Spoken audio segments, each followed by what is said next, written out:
This morning, we continue looking at problems parents in Central Georgia and in a lot of places have in finding and affording childcare. Yesterday, we broke down a report showing it's cheaper in some cases to pay for Georgia college tuition than for daycare. Many parents are now choosing to stay home, with some even starting their own home daycares.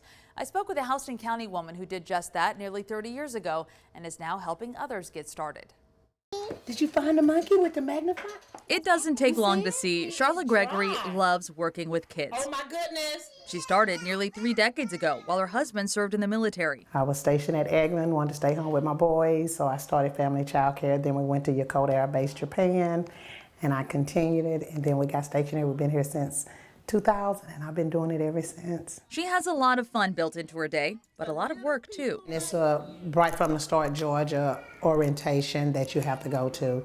CPR, first aid, it's a lot. All of that have to be taken care of. Then you have to get your city license along with state license. All on top of her biggest priority, making sure these kids are learning. Learning is fun, and we have to allow children to know that learning is fun. Gregory says getting started can be a lot, so she's formed a support group with about a dozen other home providers. We have a lot of resources, we have a lot of extra stuff, and we can really set up their daycare if they really want that.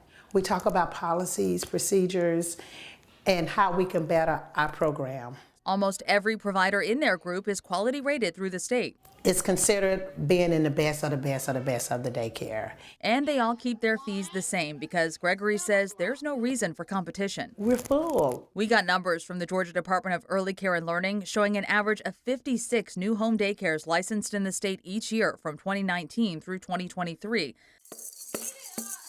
But Gregory says that is still not enough. She wants the state to let home providers increase their numbers from 6 kids to 8. When I say it's no room for children, it's no room for children.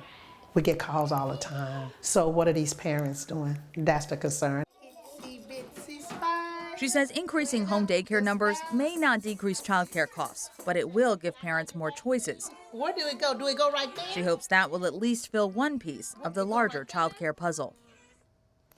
From a parent's perspective, choosing to send your child to someone's home can be a little scary. So during my interview with Gregory, I got some great advice from her about what questions to ask a provider and what qualities to look for. She also wants to remind parents there is a difference between a babysitter and a home learning center and the resources each provides. I put together all the details for you in this story on 13WMAZ.com, and anyone interested in that provider support group can also find that information there.